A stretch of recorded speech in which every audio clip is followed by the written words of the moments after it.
नमस्कार। प्रस्तुत है आज का चिंतन।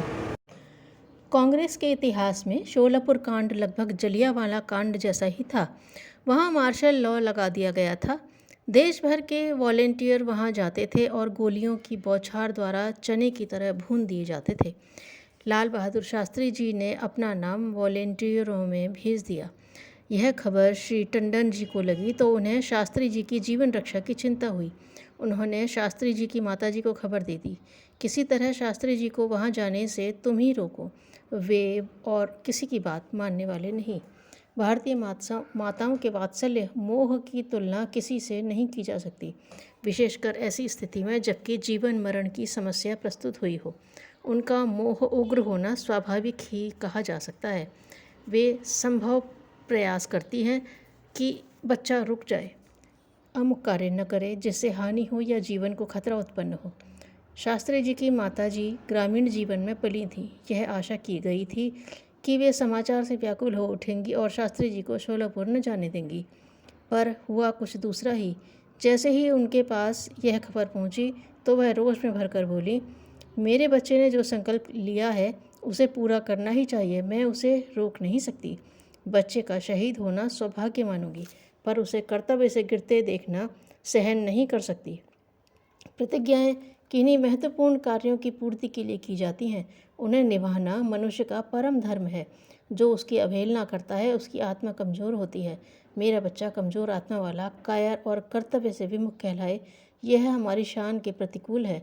मैं उसे सहर्ष शोलापुर जाने की आज्ञा देती हूँ।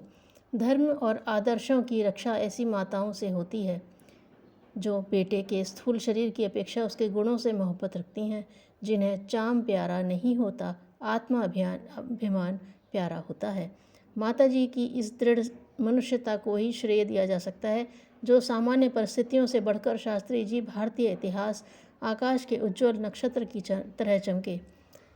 कर्तव्य पालन की अडिगता, धैर्य, निर्भीकता, संकल्प दृढ़ता के भाव उनकी माता जी की ही देन है। यह आदर्श हर भारतीय माता का आदर्श होना चाहिए। बच्चों के आत्मविकास में चरित्र और गुणों का स्थान सर्वोपरि है। यदि बच्चों को ऐसी किसी कसौटी से गुजरना पड़े तो माताओं को उनके गुण गौरव को ही प्रोत्साहन देना चाहिए, भले ही भौतिक दृष्टि से हानि ही क्यों न होती हो। शास्त्री जी रोक दिए गए होते तो उनकी आत्मा आत्महीनता और प्रायश्चित के बोझ से दब गई होती। दबी हुई आत्माएं तो सच्ची और न्याय की बात भी स्पष्ट नहीं कह पाती। देश और समाज को राह दिखाना उन विचारों के बूते कहाँ जो प्रतिज्ञाएं करते हैं, मरकर भी उन्हें पूरा करने का प्रयत्न करते हैं। ऐसे ही दृढ़ स्वभाव के व्यक्ति आगे चलकर कुछ बड़े काम कर पाते हैं। शास्त्री जी शोलापुर गए, उन्होंने मृत्यु की भी परवाह नहीं की। जेल चले गए, यातनाएं सही, पर उन्होंने की हुई प्रतिज्ञाओं से कभी पीछे कदम नहीं हटाया। कर्तव्य पालन की इसी दृढ़ता ने उन्हें छोटे से बड़ा आदमी बना दिया। साधारण ग्रामीण को अंतर्राष्ट्रीय ख्याति का प्रधानमंत्री बना दिया। संसार पर शासन शक्ति करती है, पर विचार जब शक्ति पर शासन करने लगता है तो मनुष्य भगवान हो जाता है। निराशा से विजय के बहुमूल्य अवसर खो जाते हैं। धन्यवाद।